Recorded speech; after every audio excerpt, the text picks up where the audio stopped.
Greetings, greetings. This is Body-Culinary, sending you all some warm, positive vibrations.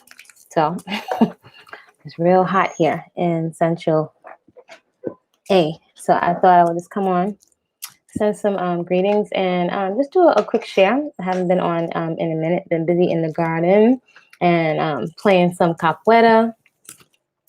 Haven't been making as much food, but I have lots of recipes in mind. So when I get into a frame of creation with food, that's like a whole nother space. So I can spend hours and hours in either the food prep area, aka the kitchen, or the garden. So I'm about to enter another phase of creation.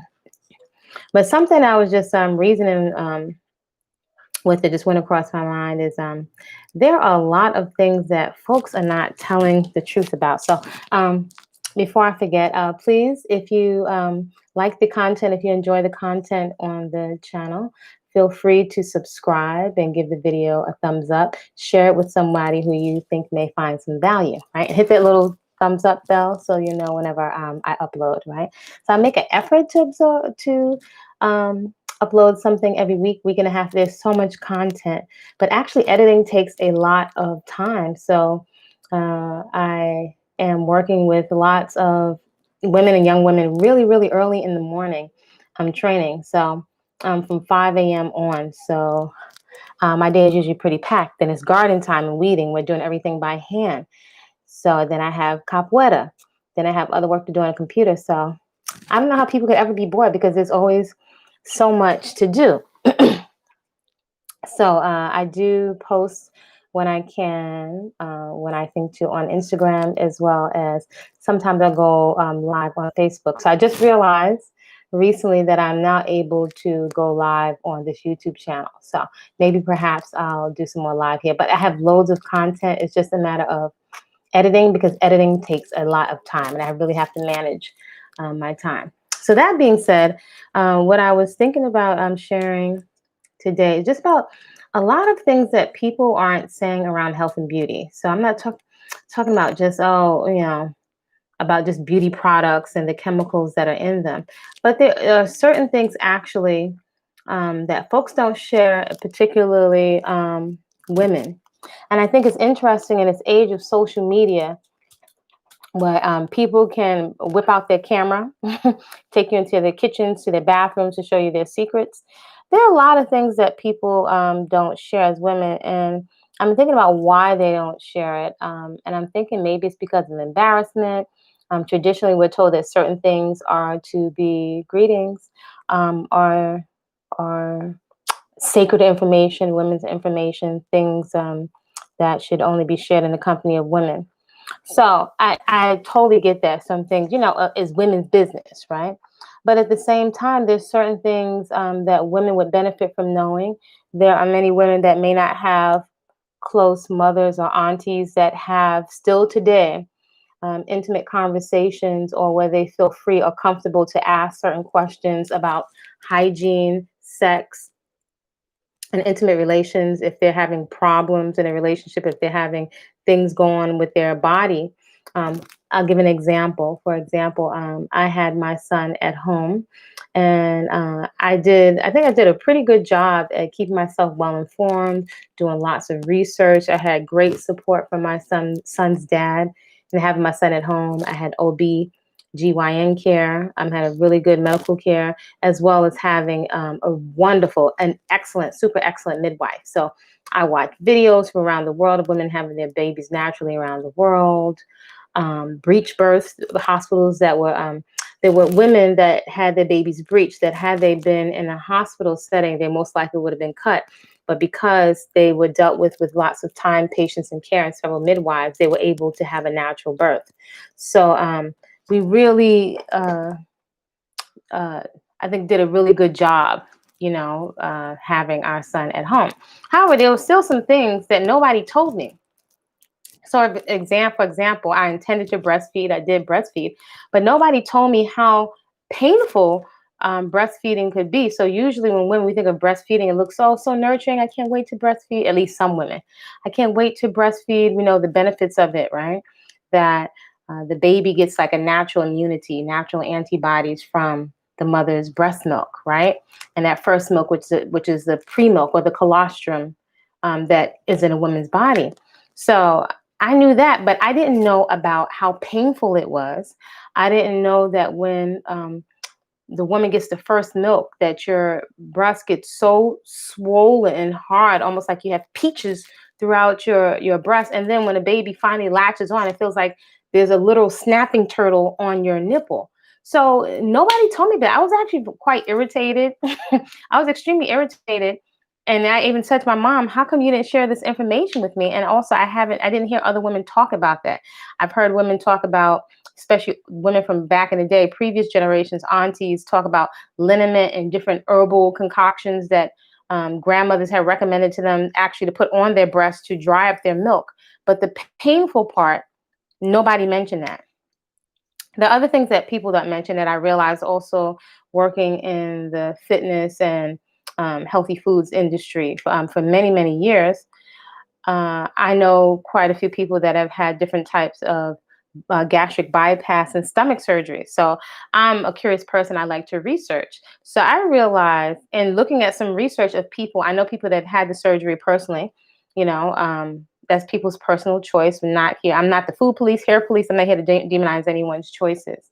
But I'm always fascinated by human behavior and what drives us to do the things that we do.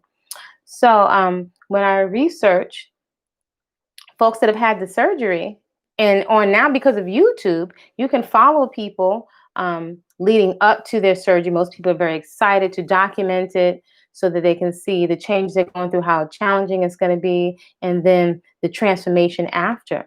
But I found that when you follow people and that those people that do document 1, 2, 3, 4, 5 years after, the majority of them gain the weight back.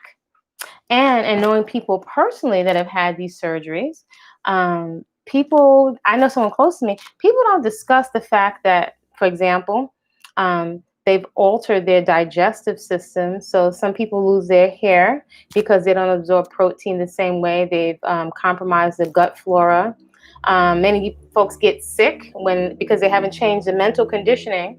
So they do say that it's a requirement that you go for counseling, but similar to physical therapy, when people have injuries, not everybody goes through the whole regimen and finishes the whole battery, the whole protocol of physical therapy, right?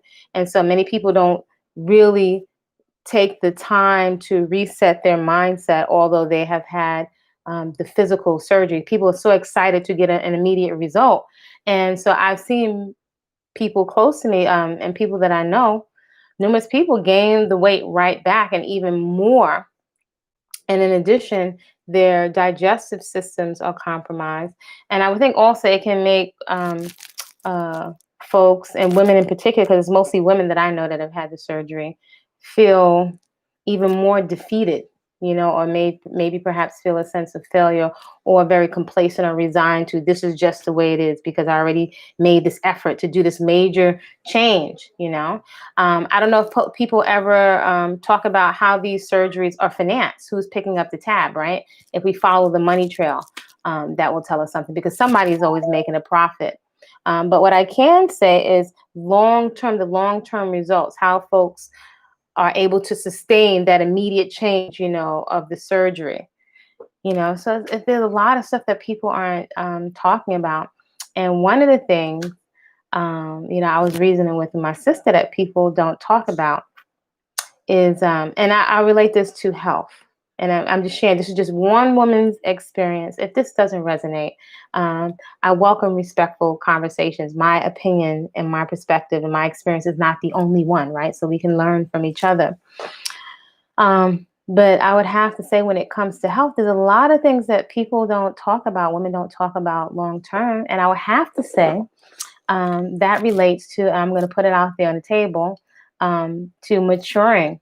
And I can say, from working with different age groups, different populations, different demographics, culturally, people of different religious backgrounds, people of different types of earning potential. There are a lot of things that people are not telling the truth about. So many things. So greetings. I think I'm going to mention a couple of them.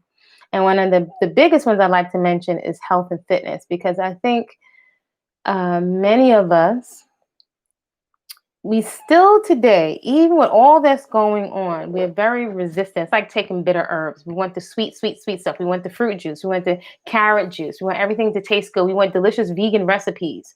We want all these keto ice cream. We want ice cream. We want treats, treats, treats. And we avoid bitters like the plague. We don't want the bitter herbs in the medicine. We don't want to go ever without makeup and give our body a break. But we're not seeing like the other side.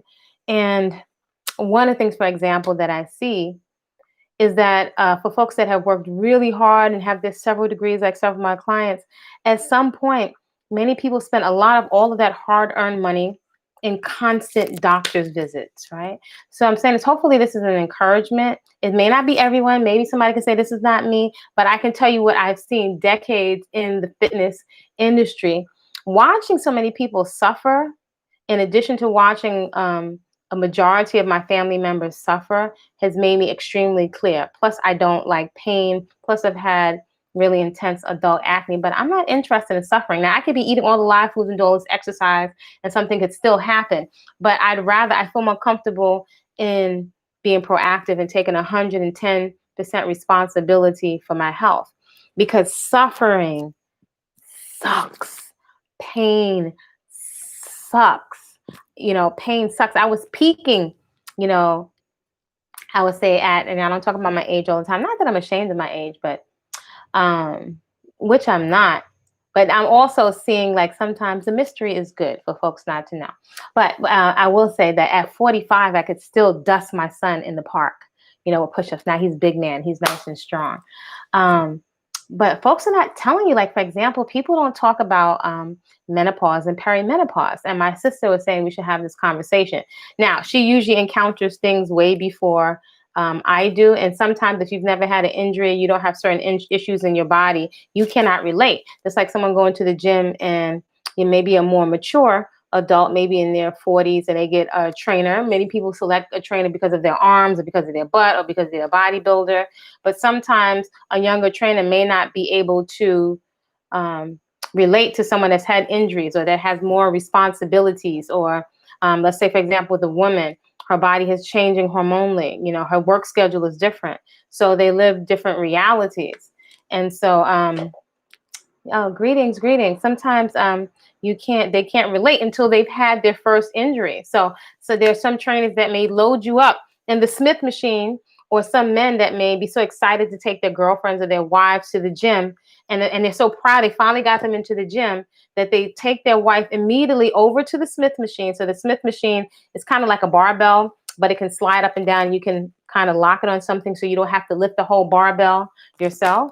So they'll load it up with all of these weights, and they're training their wife or their sister the same way they would train themselves as a man. So technically, a woman can put on muscle, which looks fantastic, and it's very youthening. She can benefit from heavy weights, but usually she doesn't have the same inherent strength as a man. She hasn't been prepped for that. And usually she may likely get an injury, right? So it's like, there's so much unknown stuff that people are not telling you about, the contraindications with some of these medications that they're taking. Or, for example, my sister just told me about this woman, a Nigerian doctor, who came out talking about hydrochloroquine, zinc, and this I have a list, Visthril Max, in terms of being able to treat this whole pandemic situation. And I thought it was interesting, not saying yay or nay, because at this day and point, I run everything through my common sense computer. You could be Muhammad, Jesus, my mother. You could be handsome. You could be a bodybuilder, a raw foodist. You can have locks. I don't care who you are. And I would recommend people run everything through your own innate onboard common sense computer, no matter how good, it sounds. So anyway, what she's saying is, makes, a lot of sense. She was talking about many people don't have to die. They have a way to treat COVID and so on. Okay, sounds reasonable. But I just have a tendency to weigh everything at this point. More and more, I weigh everything through my common sense computer. So, many people I saw cheering for her because she's an Afro person of the Afro diaspora from Nigeria. Also, her being a woman, um, she sounds like she's very common sense. But people may disagree, but I tend to look at at everything with a side eye, because she's saying people don't have to die. But to be honest, as a doctor, she doesn't look in good health herself. Now, before people get excited or get offended, just because someone has muscle, that doesn't mean their back and their shoulders are not all blown out. That doesn't mean that their organs are not in bad shape. Somebody can be curvy and have health in other areas. But what I'm saying, she doesn't look the picture of health. And then many doctors today, I've seen many doctors that smoke and aren't a picture of health. And she also used the word cure. So in any event, what I do, just being curious and being responsible, I looked up, I think what's the name of it? I have a list. This Max. And I looked up the medication, and it does treat, bacterial infections and so on. But I also noticed that part of the contraindications of it, part of the side effects, were fatal heart problems.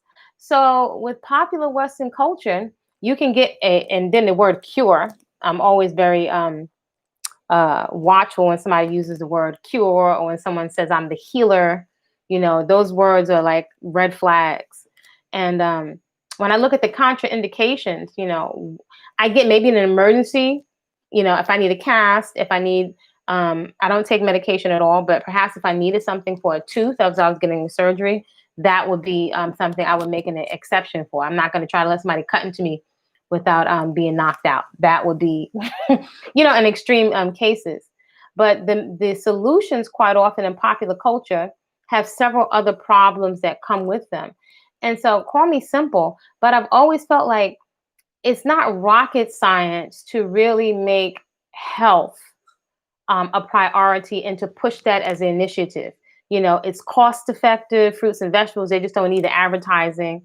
I guess that's why it doesn't get the backing. It doesn't have, it doesn't get as much backing from the government, I guess, or whoever's sitting in the Senate or in Congress. It's not as profitable because fruits and vegetables don't have the shelf life. But it goes without saying that those are the foods that have living nutrition, right?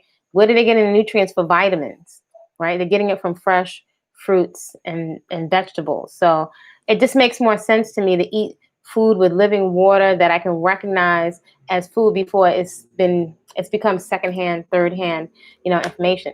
So if just looking at that whole situation, I just sit and I wait and I watch. And in the meantime, my health is my responsibility 110%. So we shall see where that goes. But, what the woman was saying sounded great. But also she didn't mention the contraindications. And most of these medications have contraindications. She's saying we could save lives. And I totally got that perspective that she was coming from. At the same time, to focus more on immune system building, making it really pushing that as an initiative. Many people even leave school and don't know where their prostate is or understand basically how their bodily functions work. So that's not a hard initiative to push. I just don't think it's profitable. Greetings, Fallen Skies. You were never told to put your breast into a warm tub of water. We did that with my wife. Well, once the milk, or once that first milk came in, I was instructed to put hot compresses. But my point was, with all these women in the family, right? I remember when I came up, we still sat in the kitchen to get our hair singed and our ear singed off with the hot comb. Or there was different times women would come together. Those traditions for a lot of it is not there anymore. And it's also at the same time a resurgence of more midwives and doulas. But my point is, that information wasn't made privy to me. I didn't find out until the event, right? I did not find out until the event that it hurt so much. Nobody talked to me. That's what I'm saying. I felt not gypped, but I felt like, why wasn't I made aware of how painful breastfeeding can be, where it feels like a snapping turtle is on your breast? Why wasn't I made aware of how painful it is when that milk comes in? Nobody talks about that. I find a lot of times we talk superficial, but there's something for some reason we're not talking about. I have young people around me. I have, well, not a young son. He's a big man now, but I have always had a policy as a parent. My goal has been to, I have a straight face policy. I make an effort to keep a straight face, when information comes to me so that I can hold the space. So, that a young person will come to me, right? Before somebody that doesn't know what they're talking about at the lunchroom table gives misinformation. So, let's say, for example, when there's talk of sex or condoms, I had to tell, my offspring, listen, a lot of times when you're in school, young people and boys are going to lie to each other, right? They're going to tell you they did all these escapades, and sometimes they're lying, right? Also, many people today, young people, if they're not very picky or discerning, many people today are not going to tell you if they have an STD. And, it just is what it is. Again, maybe it's because these conversations are uncomfortable. There's a lot of information that if we really were thinking with our common sense, people are not talking about it. People initially are not going to tell you their history, and maybe a history of abuse, or volunteer information about crime and different things like that. So, I don't have all the answers. I'm not here to tell grown folks what to do, but I'm just saying if we could take a minute and perhaps not be so, especially as a woman, not, they say, I don't like to say tell people what not to do, but if we could question, maybe we don't think of ourselves as being desperate, but if we could just question our not prioritizing being a stickler for a vetting process, right? One time I didn't know what a vetting process was when I was younger. Now, with maturity and life experience, you get wisdom. I'm not talking about just Googling something, but life experience will give you wisdom, and you see it's not worth the radioactive fallout or the consequences, of not asking questions because you're uncomfortable. To ask about a criminal record, a credit check, or to do check these things out for yourself, or to just merely at this point to just go by what people are telling you. To me, it seems so obvious that this is just not the time to just be so enamored with people's words. At the same time, that is like, it seems like that's the a driving force right now in culture. Anyone that is beautiful in the face, that's giving you body, or that appears to be rich or whatever, we seem so drunken by these things that we will overlook character and behavior for people's superficial appearance, for their profile. And so we won't do the work in terms of we won't do due diligence. We won't do many of us won't do due diligence when it comes to putting children in harm's way, because we don't want to make people feel uncomfortable, and we can look and see the results of that. So one other thing is specifically that I'm going to mention today, that's a little way about mentioning it, that I don't think that we're talking enough about, is menopause and perimenopause. And now my sister, when I saw her doing research on this, I was like, she just seemed like she's putting extra effort, into it. And, these are changes and things in the body that people don't talk about. And, I'm not here to be a party pooper, but working in health and fitness, when it comes to menopause, even before menopause, for those women out there, I've had over the years many corporate clients that hadn't had children that intend on being mothers. And as someone that's a mother, I would encourage them: listen, do not wait until you have a child or until a year before you get pregnant to start getting in shape. You want to get in shape well before, because it is really challenging, to get your body back. Your body is going to go through changes.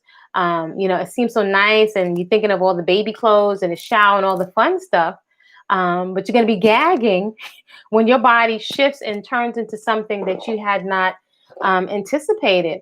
It's more known now, but a lot of people are not talking about the depression that many women go through. And I don't think people factor that into their budget of time and self-care when they think of having children. I definitely don't think that younger women are factoring in the cost of a lot of all of this fun that we're having, you know. And again, I don't want to be the party pooper, but you know, everything we think everything is free, and when you're in your 20s, you think that, you know, you could just do whatever you want forever. But I don't want to sound like the party pooper, but it's a gazillion people out here with STDs that are not telling you about what their body looks like because we have so much makeovers, you know. So yeah, sometimes you just gotta wonder if so much of society is in denial. And for what I see on the music videos, and you know, we've got, again, not demon, we've got so much breast. It looks like sometimes a behind is sitting up, you know, on our chest. But that's what we're putting forward first. You don't hear any discussion. Well, there's somewhat more of a discussion on a lot more of the femininity channels, and a lot more Black femininity channels, right? So some of them are controversial. I think it's very healthy. I think it's a good thing that these conversations are being had, because I think it's encouraging women, especially young women, to start to question their value and their worth. And I think it stimulates critical thinking, right? I think it definitely stimulates critical thinking. I don't think, definitely, that there are conversations around women securing ourselves. So some people may get offended, this may be a trigger, but if I really look back, like, and I'm gonna keep it real. I'm gonna just keep it real for a moment. As someone that young and a giver, you know, I take great pride in preparing food for the person that I'm in an intimate relationship with, for my family, for my child. It's my love language, right? But if I have to look back, I gave a lot of that freely to folks that really didn't appreciate it, and I never required investment. And so some of my siblings and the women in my family that were trying to have conversations with me, I thought, are they gold diggers? Are they? And I would have to say, again, wisdom is hard earned. Looking back, one of my sisters, who I love dearly, it wasn't so much that she was saying be a gold digger, but I think I value myself much more. And I think I have a pretty good head on my shoulders from a young age, but I don't think I ever required anything, required enough from people, because I didn't, you know, I'm self-sufficient. I can do everything I need for myself. But the reality for women, if we look in society, and as much as you want to just be positive, it is not a climate, it hasn't been for a long time, where Afro women are valued. And I'm not talking about sweet words and Mother's Day cards. Value now, and now I can articulate with some wisdom, can be measured in investment. And investment, it would equal protection. That would be time, care, providing, and protection, really. And I just never looked at it like that before, or something. Just did not. I didn't think about it like that. I have 3 boys and 1 girl, all college age, and sex talk was done with training aids and visual effects, and we told them about STDs out there. You just have to nowadays. Yeah, I've been having that conversation from when my offspring was little, yay high. You know, always adding more to the conversation as they got older. You know, I'm the type of parent, I'm like, you know, when I made appointments for doctor's visits to give explicit directions to the doctor, please show my child pictures of STDs, what they look like, so it's not just coming from mom, you know, all out. People are like, you do that, have that conversation? Yes, indeed. Yes, indeed. I had a huge Ziploc saved up for years of all different, any kind of birth control I could think of, because I was thinking, I'm going to get to my child before other folks, you know, out in the street. And I have a saying I've said for many years: always know that I've had the conversation with you, right? And it's an ongoing conversation, so you can't say you didn't know. So now you can make a more informed choice. You know, you do the best that you can, but I mean, I've made a concerted effort. And every time I would talk to another adult, another friend, where I found I left something out, I would add something on to the conversation. And I would also think back to being a young person. I can think about so many, I don't know if I'm going to call them wives' tales, or information that we followed literally in ignorance. For example, I had a friend, I don't know what grade we were, junior high school, beginning of junior high school. We came back from summer vacation, totally naive, so naive. I think we were about 14. And one of my good friends, the 3 of us, you know, used to hang out together. And when we came back from Christmas vacation, we were like, wow. We was like, what were you eating? You got so big over the holiday. Like, what were you eating? Oblivious. And then I remember hearing some other folks rumors saying that she was pregnant. Shocking. I was like, how could that happen? Impossible. Still oblivious. So when I go to my friend's house to bring her homework, and she came to the door, and her stomach was big, and like my mouth was on the floor, and I was like, wow. And I remember thinking, like, who did that? And it was one of the older guys, one of the older brothers from the neighborhood. And I was just like, wow. And I'll never forget. She thought you couldn't get pregnant the first time, right? So, as silly as it may sound, if that's the only information that you're privy to when you're in a situation, it's likely that that's the information that you're going to go with, right? And so, still today, we're making a lot of decisions in ignorance. I mean, think about how much young people and even adults are putting ourselves in harm's way and putting ourselves in harm's way. So again, with wisdom, I've had, beautiful Black Adonis mates, dated a professional bodybuilder, wonderful man. But I would have to say, I know a person that keeps it real, and this is the internet. I guess I'm always thinking I have nieces. I consider myself a community mama and a community auntie.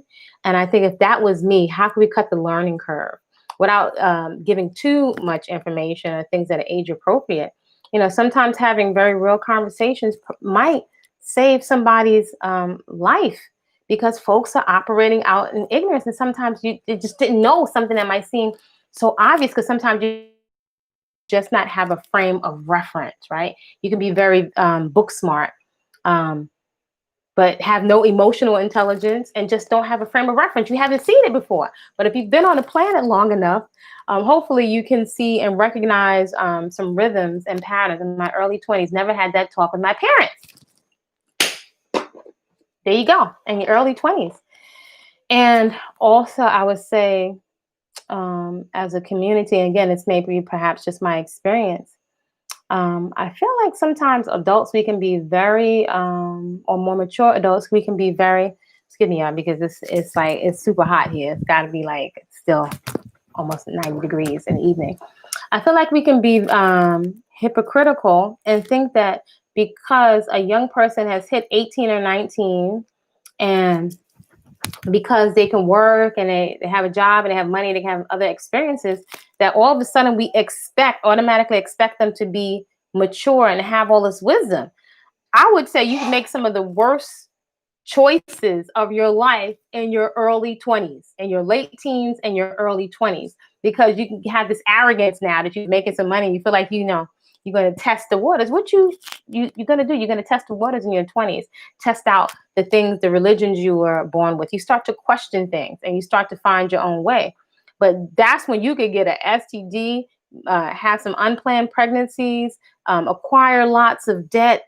We're in a time where a lot of information documentaries can be had with just some things we don't necessarily have to create so many deep holes that we can't get out of, in terms of debt, placing our bodies in harm's way, or doing lots of damage to ourselves. Say, for example, with a lot of young women with this sugar baby culture, where now you have online courses that, and again, I'm not demonizing people or sex workers or telling anybody what to do, but I will say there are online courses now for young girls and women, well, mostly young women, to learn how to make themselves more attractive to I want to just say older, but old men with money, to help them with their apartments and their other stuff. And I don't hear anyone having conversations about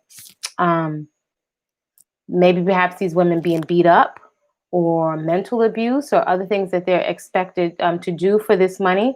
So all these pictures are being painted in this age of social media. It's a time where, sexuality and sensuality, which, by the way, I don't think there's a problem with women.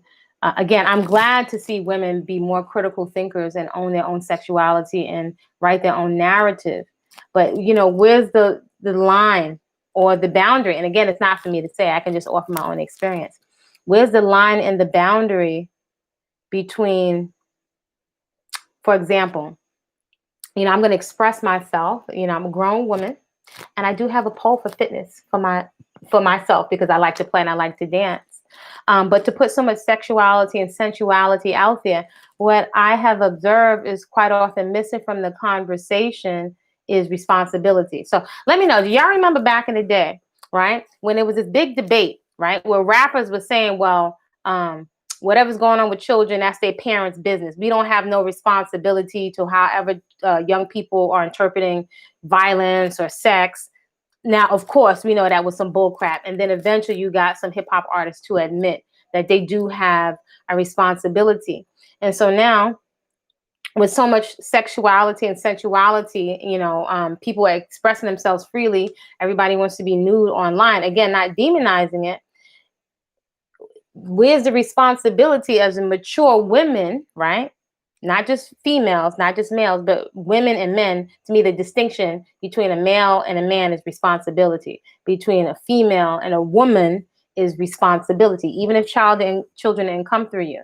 Where is responsibility that's being handed so that young people that are coming behind you can put all the sexuality and sensuality into a context? For example, and I'm just saying as a women, I think when we try to do a lot of what men do, because we're not, I think it can lead later on to depression, mental illness, letting so much random energy into our body temples.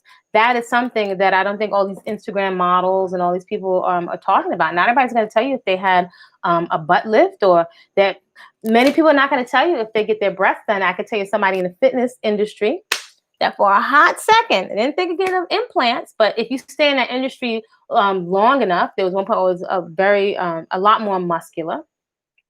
The more muscular you get, I never did any drugs, so it's all natural. But the more muscular you get, you can lose a lot of your breast tissue, right? You get leaner and leaner. And so, if you're around that culture, the conversation is becomes eventually to get some kind of enhancement. Many women don't talk about at some point they may likely have to replace the implants. That's what I'm saying. When people have all this marketing and they're putting stuff out there, they're not telling the whole story. And I think many folks today just don't want to hear the truth, which would be common sense to read the ingredients, read the contraindications on the medication.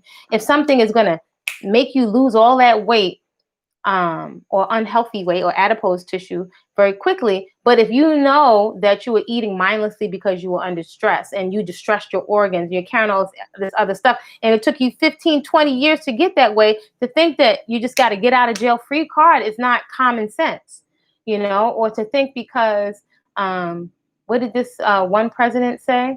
Oh, I'm going to make you so rich. You're going to be so rich.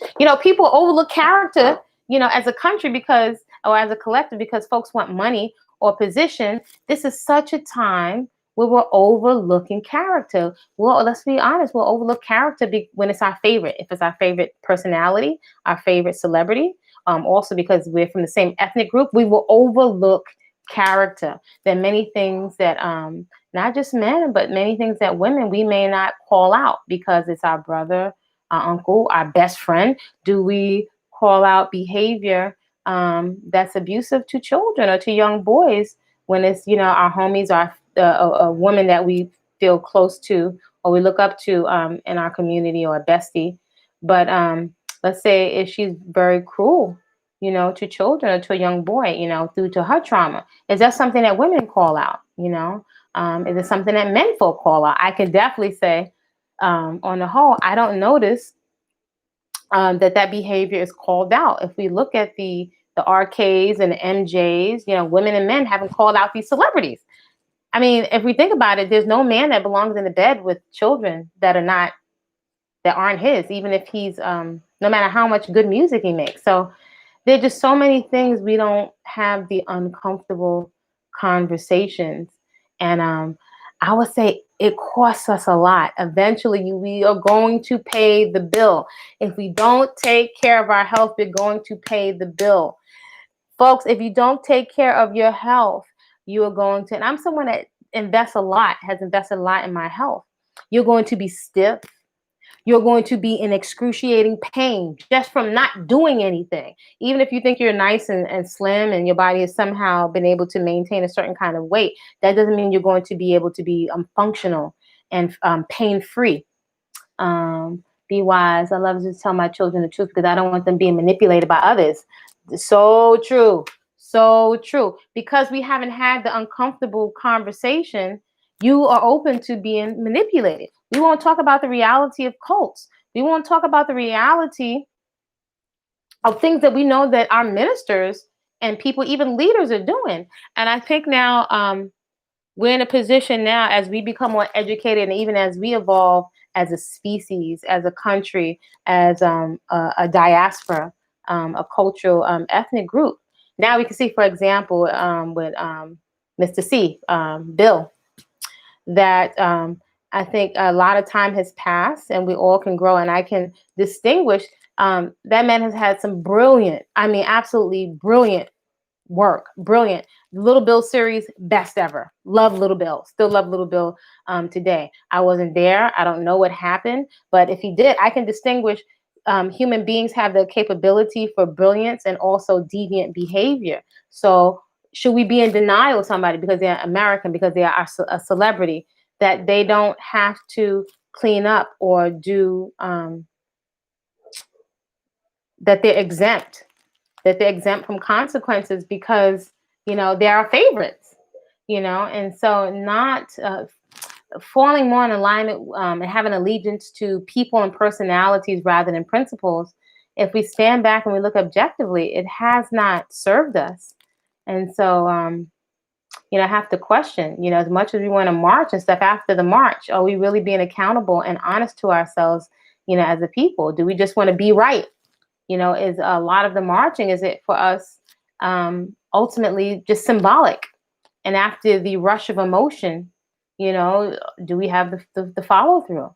And other than getting together with a group as individuals, do we have the discipline on any level to pull in a lot of our spending, or to find folks, not only companies that you can spend a faith, for example, in terms of Black business, do we also require a lot of these businesses to also be reciprocal in terms of how they're spending their money also with us? So, again, having uncomfortable, respectful, but responsible conversations. I don't know. Do y'all folks have these conversations with your circle of influence, the 5 to 10 people that you spend the most time with?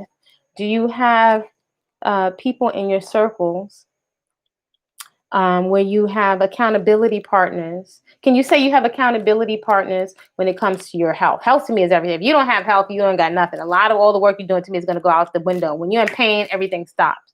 But can you honestly say, with your partner, your spouse, your homie, the person that's in your religious or spiritual group, do you have folks where you have positive accountability, where they could tell you, like, that dress looks nice, but like, what's going on? Do you have somebody who you give permission to tell you the truth, even if it's uncomfortable? Do you value those kinds of relationships? I have a couple of key sisters in my life where they could tell me something uncomfortable and I don't have to like it. And I actually really cherish those relationships. Do you have people that you're allowed to see you without makeup on? That you're allowed to see you vulnerable, that of trust? Do you have relationships where you require, as women, you require investment? Something I was thinking about the other day, if we look at, you can hear from many women that us feeling unprotected and not respected. What is our investment? What are we doing to, without blaming or just coming from a victim narrative, question. Sometimes I like to ask a question, and usually things come to me very clear in the wee hours. What would we have to do to create a client? And I'm not talking religious, and I'm not talking cults. What would we have to do to create an environment where we foster and cultivate more respect? What's missing that there's such disrespect? And one of the things, maybe some people may disagree, and it's a many-faceted, sure, answer. I don't think it's one thing, but I can definitely say that we can become so identified, definitely me as carer and nurture. We feel a great sense, and it's not wrong, we feel such a great sense of pride in being a mother and being a giver, that we can get lost and lose our identity and not take care of ourselves.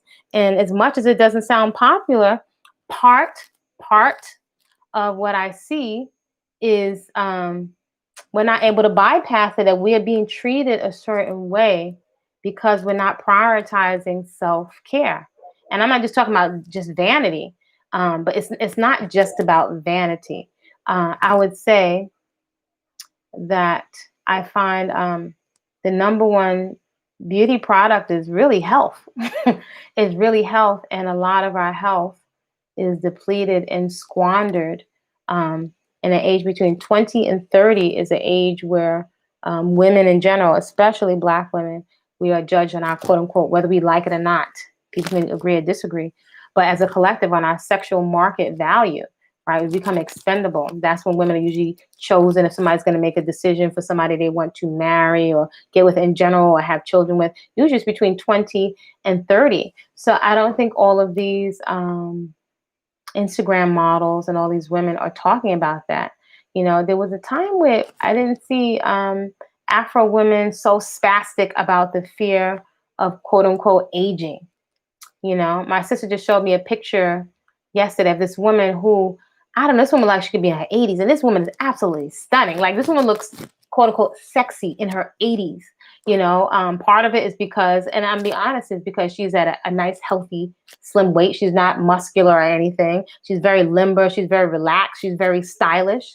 You know, I don't think we talk about in a lot of our decisions the what I would say is the true cost of things, right? I'm somebody, I may have said before on this channel, I used to be a junk food junkie. And I remember being addicted to potato chips, a 25-cent bag of potato chips, Bonton, Wise, Lay's. I was a potato chip junkie and it was showing on my face. But I remember it occurred to me that, wow, I can't seem to get full on these potato chips. Maybe when I got the 25-cent bag, then the 49-cent bag, 99-cent bag, then the grande bag.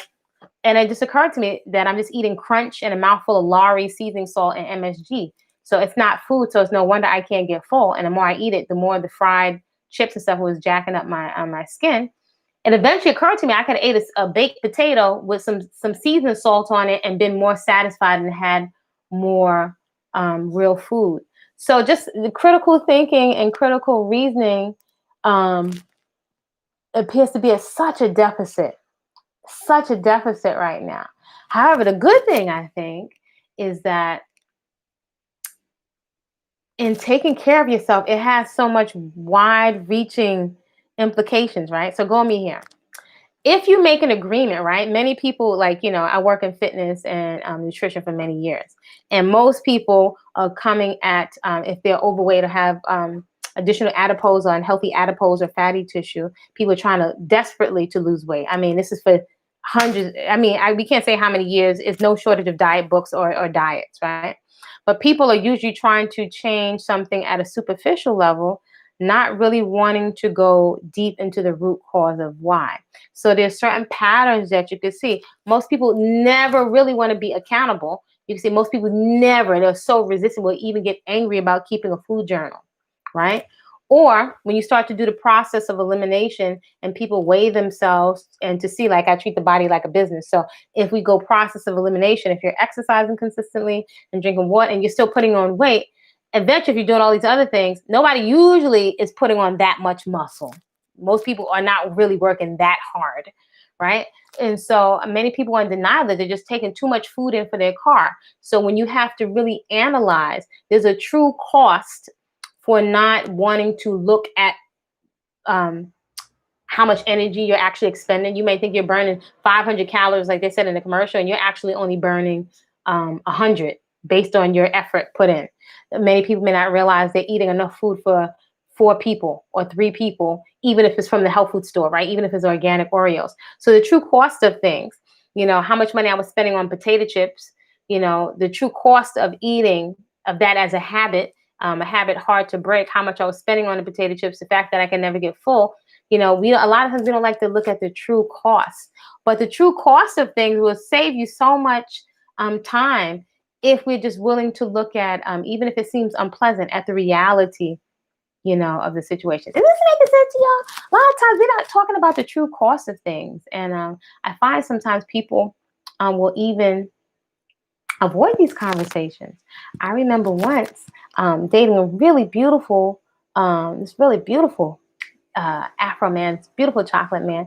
And I remember wanting to have a conversation around, before we engage, STDs and, testing all this stuff. And I'll never forget, the person did not want to have a conversation. I was totally shocked. I would think that a man that was so accomplished and so attractive and put so much effort into his body and have so much muscle would be very protective of their body. So there's so much life experience that has shocked me. I was in utter shock that this person was unwilling to have a conversation. It was like, I don't want to know. I was like, wow. So how many people are walking around like this? I'm thinking this is somebody that's progressive, that cares about themselves, and doesn't want to have this conversation. So many people don't want to have conversations beforehand about birth control. Another thing we don't want to have a conversation about, right? So we can look at, our vanilla counterparts, and a lot of times very critical. But right now, with the amount of information that's come up, marriage contracts, should you decide, let's say things don't work out in your relationship, do you decide well in advance, should we part? How will we end things amicably? How would we divide resources or split up resources, right? Even though it would be very uncomfortable, just like discussing insurance. If one of us should die, we just don't, as a collective culturally, like to speak about these things. So, but having those uncomfortable, respectful conversations could take so much stress off when we know, right? If many of us knew in advance, let's say, for example, let's say you were in a relationship or you wanted to get in a relationship and somebody told you in advance that they had HIV.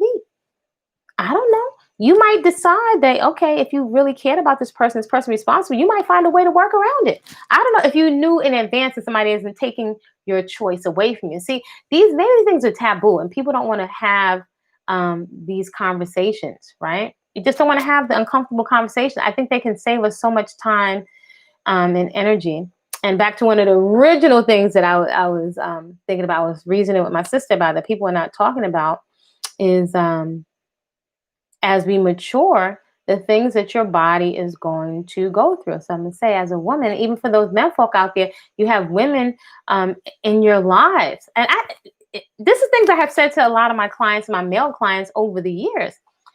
Don't you realize, for many of us, you may have your partner, your lover, your spouse is also your drinking buddy, your eating buddy. Maybe that's your hangout movie buddy. Go to the movies together, your dancing buddy.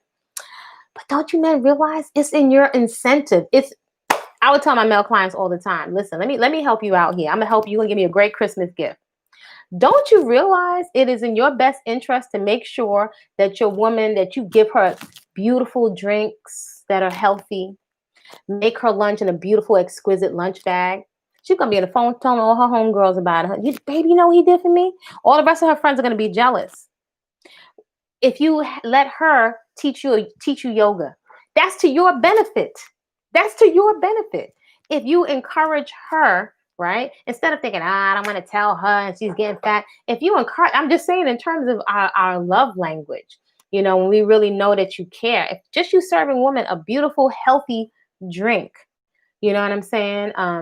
Preparing her lunch sometimes, putting a cute little note. It can save you a lot of money sometimes on some unnecessary gifts that we don't even use. Take her to one of those all day. Well, I don't know if they've opened up, but they have these all day spas, like one in the States. You can look it up online. I don't know if they're fully open, called Spa Castle.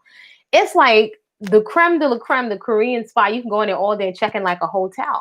If you invest in your woman's health, that's better for you.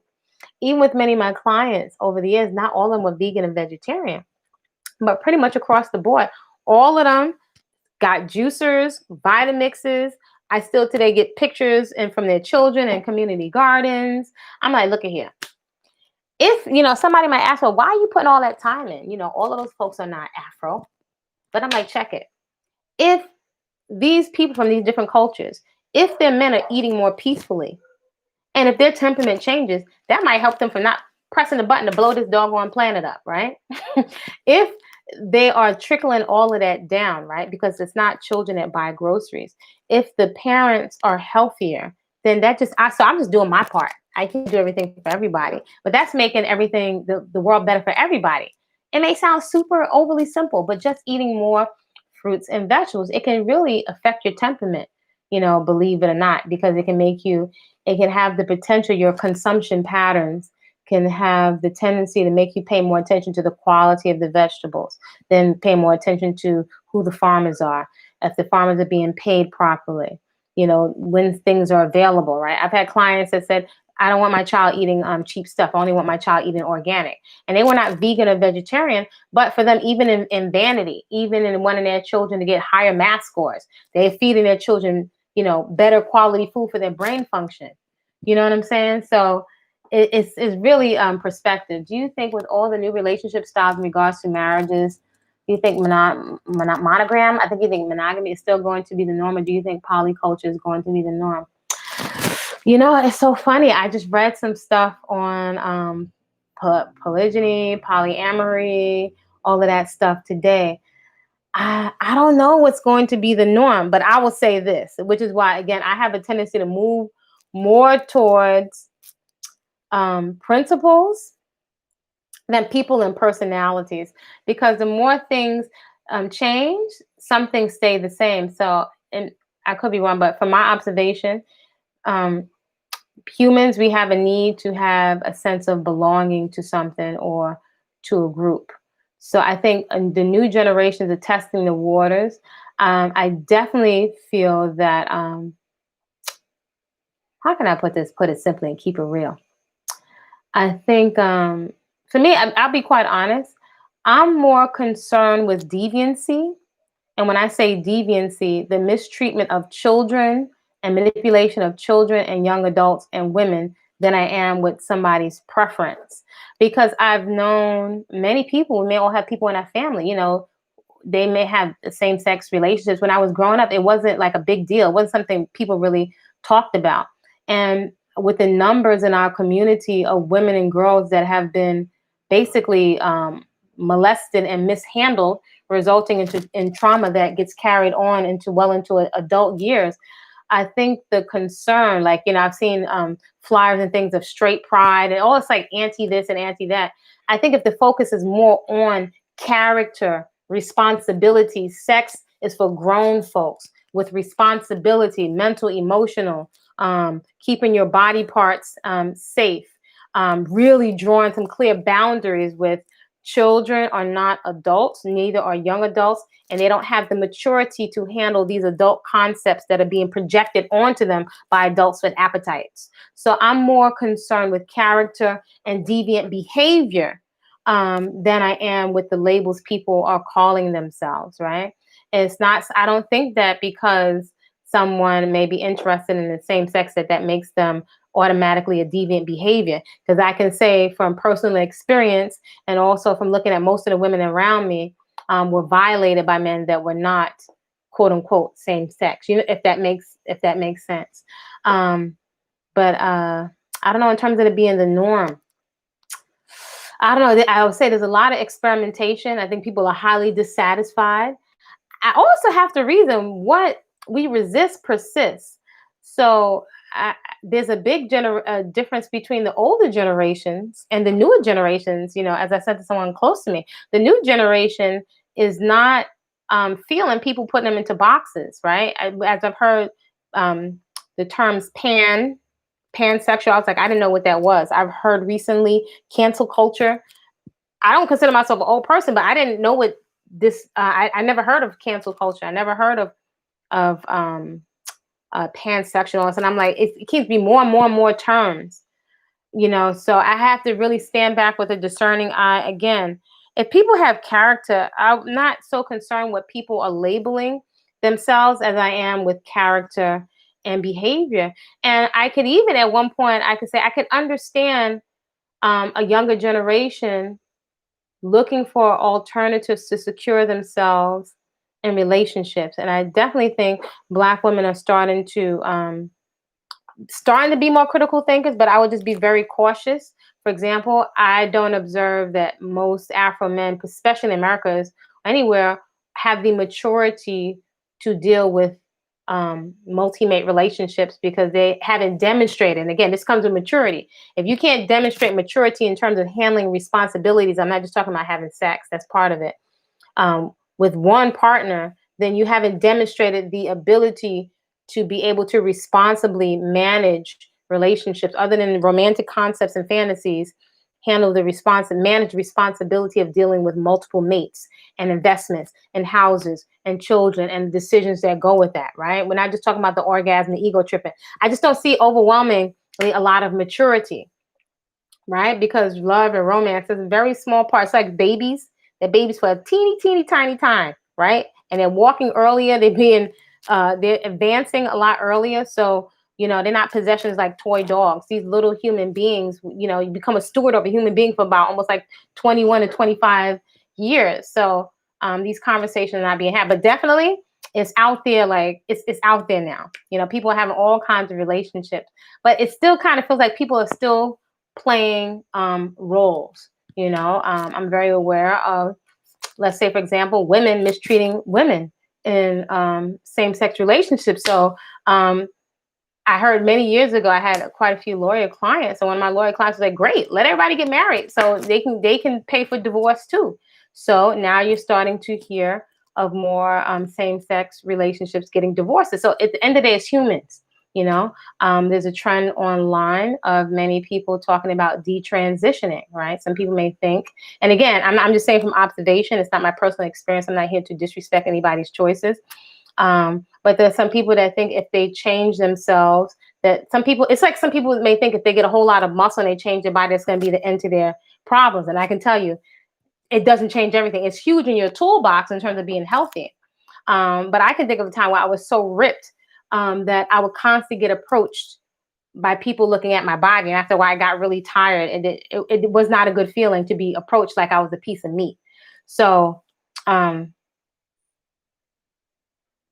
started to lose my train of thought. But yeah, basically, everybody has the right to all the things that come with marriage and commitment, as well as the benefits of being secured, right? I think that was the issue for many people. If their partner died and if they were a same-sex relationship, they wouldn't have access to the benefits or to make decisions around their loved ones, their death or their funeral arrangements or their assets, And so if somebody's put that time and investment in, they deserve it. So I don't know, to me, what's real simple is responsibility, right? If you're engaging with people, engage responsibility.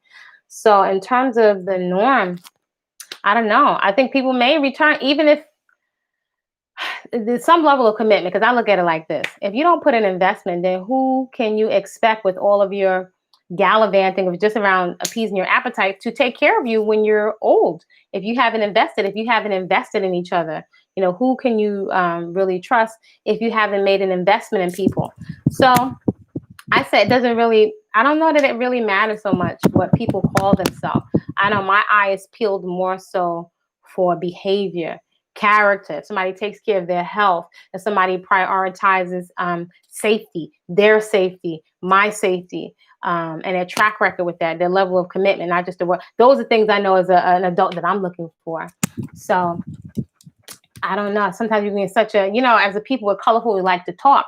I think we could be so glorifying, our glory days, sometimes some dysfunctional relationship that we never get to talking and having some realistic, logical conversations with the young people. And I think that's what they need to hear, because we're just selling them sometimes a bad bill of goods. So then they go off and they're experimenting, and then some folks are experimenting where the package looks the same, but lack of character and responsibility is the same no matter how you slice it. And it has certain behavior patterns, have certain consequences that come with it. So all that to say, it's a lot of stuff. People are not telling you the truth. Ooh, another one people are not talking about. So my sister and I saw, because there's so much on this here internet. We saw this mini series called, I think it was called King Esther. It was like 7 very short series, and you can see it on YouTube for free. And is a gentleman, a chocolate Afro man, wrote the series. A gay man wrote the series. And so now, as a young person, educated me now, it's a different generation. This new generation doesn't like to be called trannies or transvestites. So sometimes it gets confusing. I don't want to disrespect any. Anyway, this miniseries is called King Esther, and it's on Issa Rae, she's put out so many different short stories and short films, and so she's sponsoring all these or supporting, getting behind all these upcoming artists. And I thought actually it's an excellent series to have a conversation about. Right? Again, if we're not leveraging the internet for education, for languages and and education, then what the heck are we doing? Because if you're not having these conversations, your children, other people have access to everything, including now the dark web. If y'all don't know about the dark web, that's like, which is cray cray. You got access on a whole nother level to some stuff. Some people might even call it demonic, but it's out there. Have the conversation anyway. So this series is called King Esther, and we had such a really great ongoing conversation about this young man. And the writer did a great job of telling the story. I think, but he did such a wonderful job because it has stimulated us to have all these conversations and just principles around character and around life. So anyway, this character, King Esther, I can't think of what his other name is, a young man, more feminine, identified, and wears a wig. He's also interested in acting, very talented with making clothes and being a seamstress. But anyway, he wants to go to some kind of acting school. He doesn't have the money. He winds up turning tricks to get money. I don't even know if he calls it turning tricks. They got so much new terminology to get money for his acting classes, whatever. And his homie, I guess someone, or his confidant, somebody that's also in the life, feminine identified. So let me see if I get it right. A trans woman is someone that was a man and has transitioned, is identifying, as a woman. And let me say honestly, I know I found myself very resistant, feeling like almost somebody is trying to mind scream me. I have found myself very resistant to wanting to call someone that to me I would see as a man, a woman. But now I actually know somebody who's actually such a wonderful person who has given me actually another perspective on it. So I'm all about respecting other people and their choices, and also realizing I don't have the only perspective. But anyway, getting back to the story, this young person, as they were confiding in their I guess somebody's schooling them, their friend that's older. It's a little confusing me, like a tranny auntie or something like that. They're confident was helping this young man, this man or slash trans woman clean themselves up after engaging, cleaning up their buttocks, right? So that would be an example of something that you don't hear about. And this man being such a good storyteller, he didn't make it seem skeevy or low, but you don't normally hear folks that engage in those lifestyle practices talk about, maybe it's taboo, I don't know, about what happens to your body parts and engaging differently in sex. You know what I'm saying? That's what I'm saying. And as young people are experimenting in everything, but sometimes until after you've gotten the effect, do you find out about some of the effects or the results. Does that make sense? You don't know. One time I didn't know anything, about that. So again, there's so much information. That's quite a bit of conversation to have. And when young people are having these conversations, outside of the home, it's like back in the day, they used to say, if you don't watch TV with your children, or you should watch TV with your children so you can monitor and you can have discussions with your children. But we know now people sometimes work 2 jobs, and these children sometimes, I see babies in a stroller with iPads, right? They're being exposed to so much. And now all kind of cussing is the wild, wild west. There's no kind of boundaries right now in terms of what young people are exposed to. And again, there are all kinds of, if we're not present at local elections and so on, all kinds of decisions are being made with how to educate our children. With this whole pandemic, perhaps many people will decide not to send their children back to public school if they don't want their children exposed to certain things, right? Or if they want to be the first ones to expose their children. So there's so many things when it comes to responsibility that we actually, if we're willing to take on 110% responsibility, we have the opportunity to affect change and determine a narrative for how it's going to go. But there is a true cost for freedom and being self-determining. What's somebody saying? I remember the show I May Destroy You. It talks about hookup, rape, and drug culture. Wow. Question: why do you women accept the gay lifestyle but not the poly lifestyle? That's a loaded. That's loaded. I can't speak the whole. I can't speak for all women, but now that you mention it, I think when you say poly, right? There's polyandry, there's polygyny, and polyandry.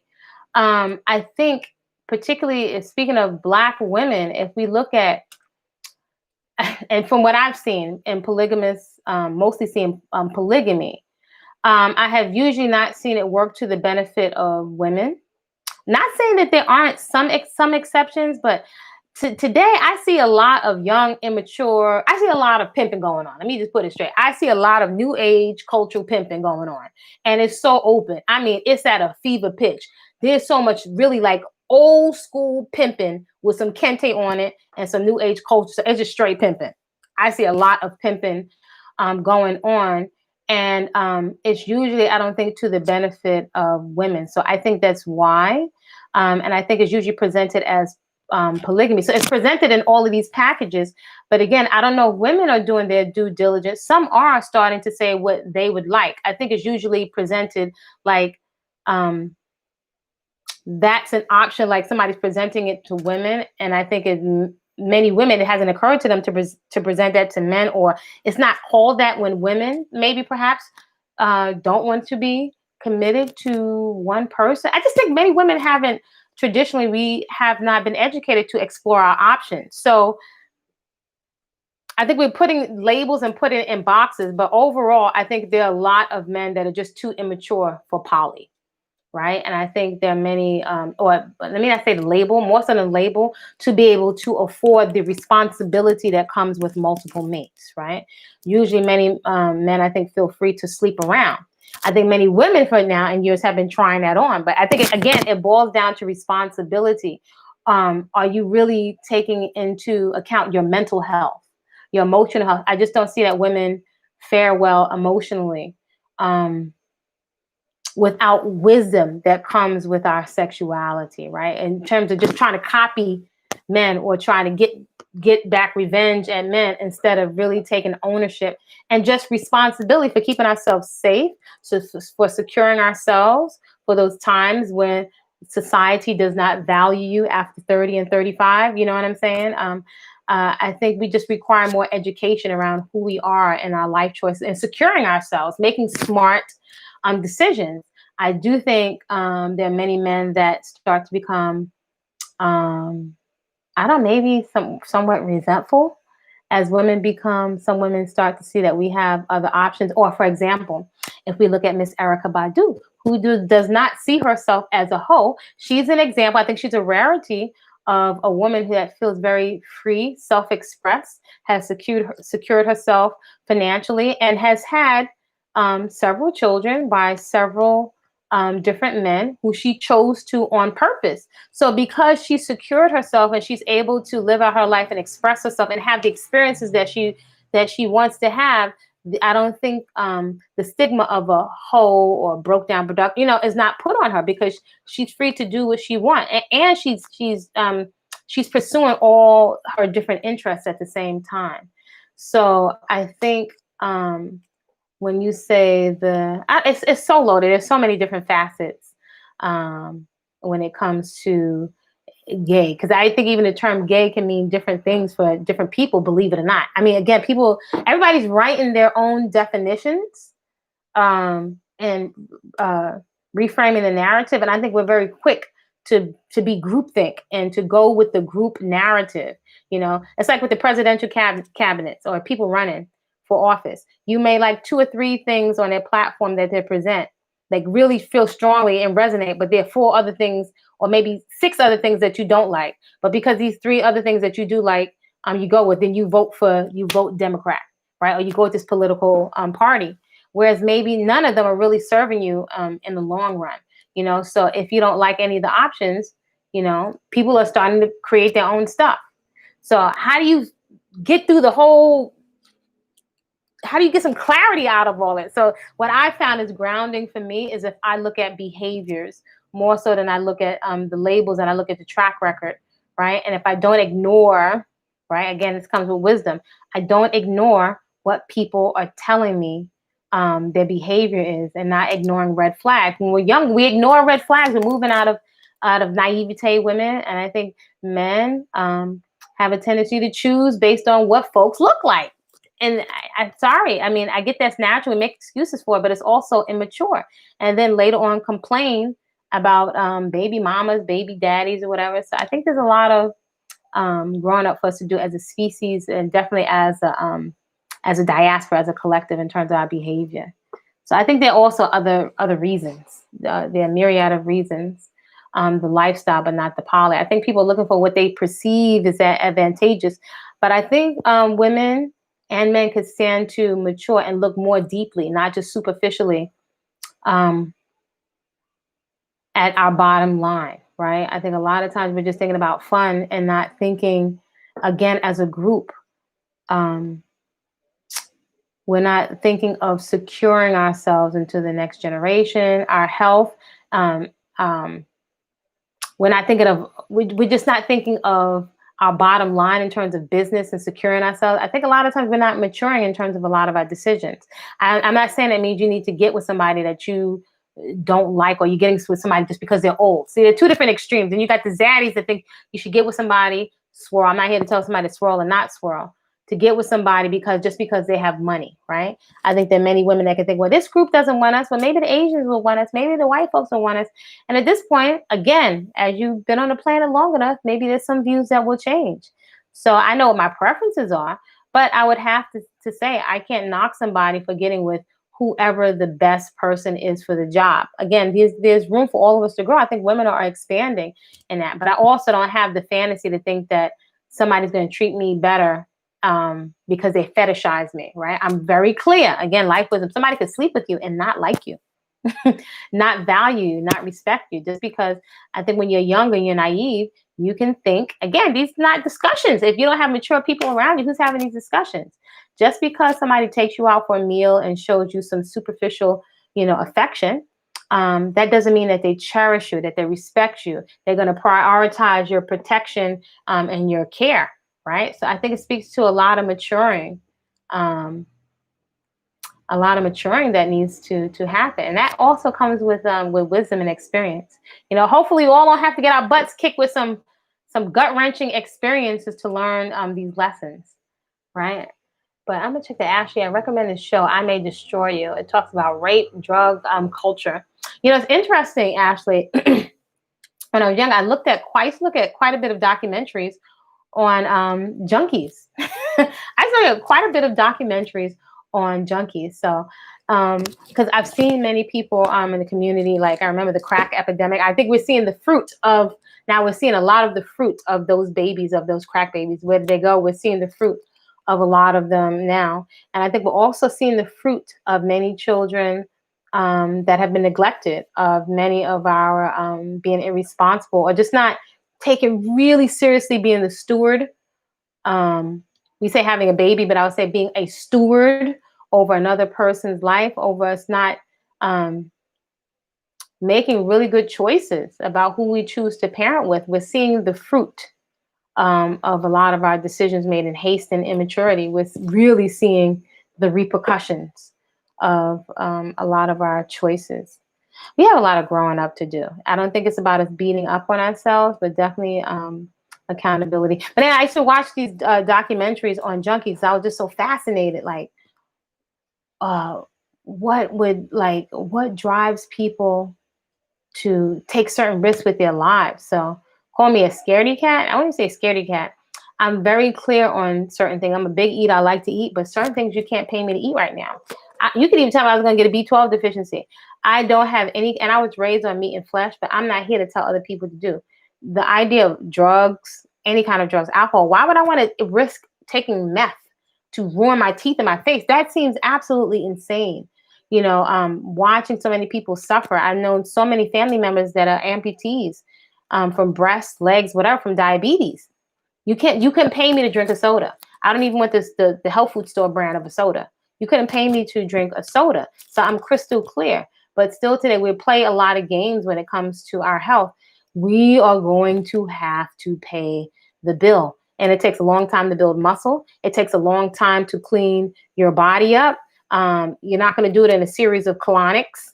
We're going to have to pay the bill. You're going to have to pay the bill. Anybody telling me that, when I'm going to die in this life and get up in the next life, and, the Savior is going to give me a brand new body when I totally abuse this body, that makes absolutely no sense to me.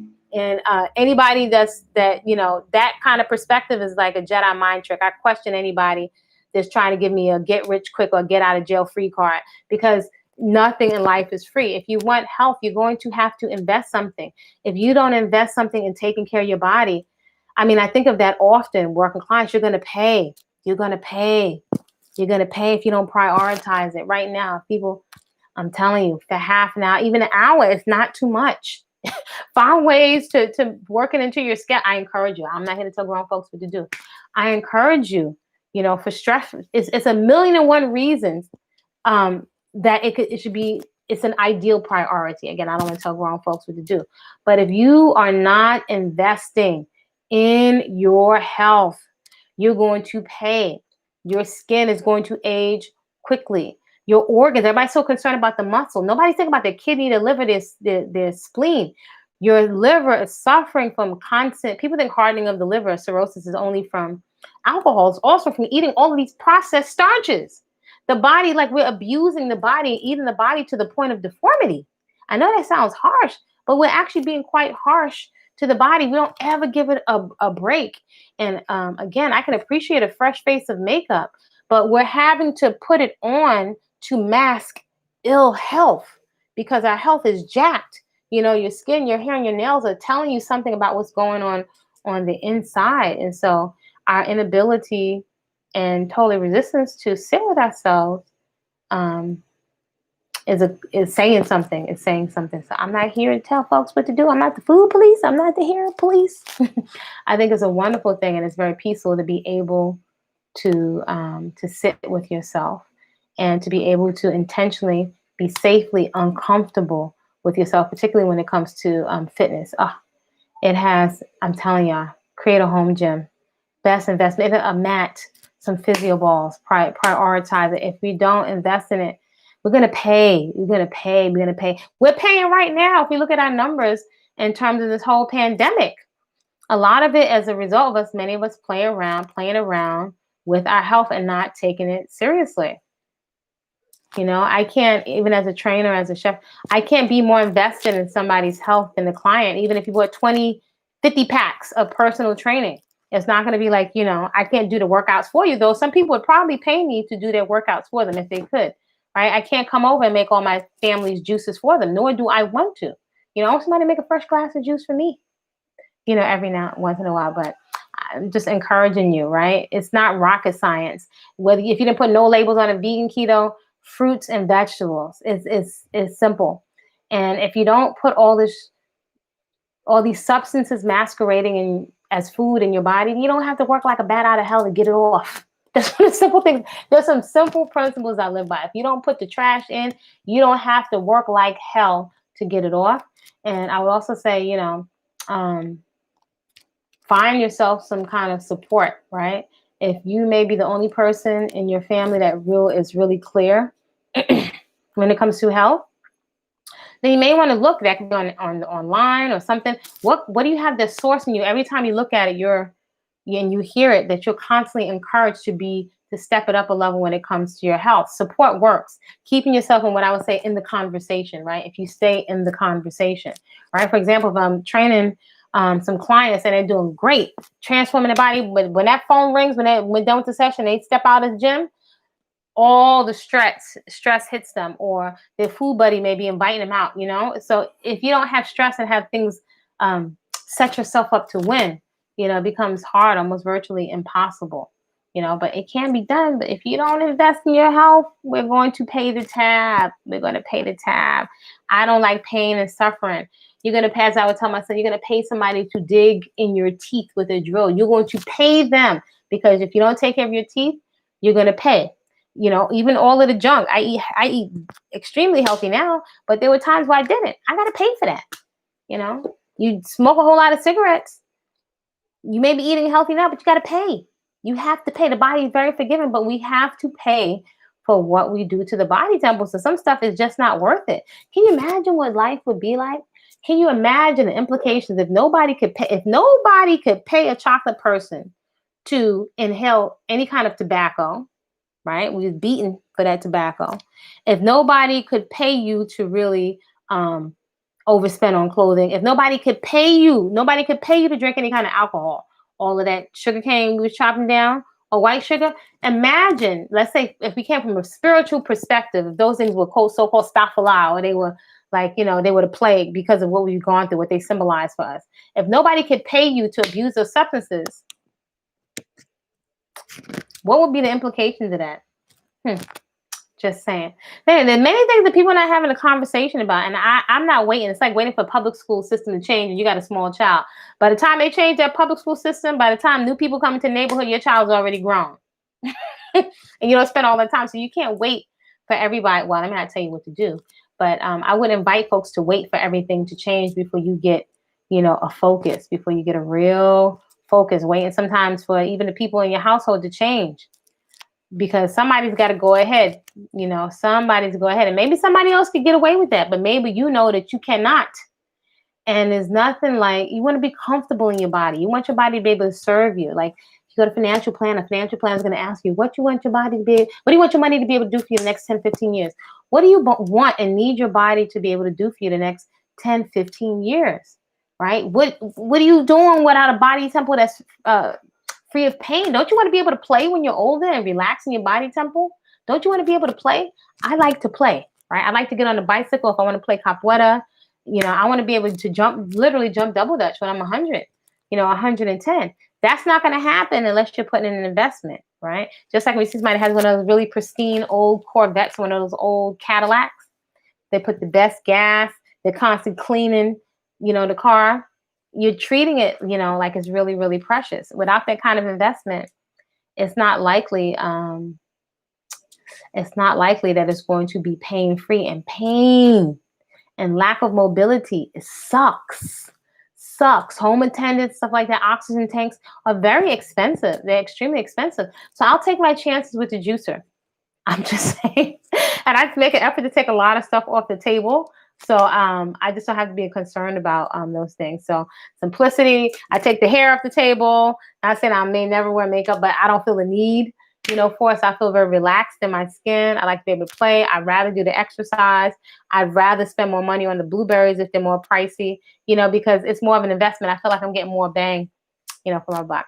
So anyway, I just wanted to come on and just share, there's some stuff they're not talking about. They're not talking about these women. You never hear women talking about really like before hot flashes, after hot flashes, how, their skin changes and all of that. And I was like, if I'm eating really healthy and I'm experiencing certain things, I'm like, oh my, I'm so grateful. I'm so grateful for having the foresight to have invested in my health, because who knows what I would be, experiencing. So yeah, I'm not playing when it comes to my health. I invest it. I'd rather spend the money, my health, that in my food, my exercise equipment, and my play.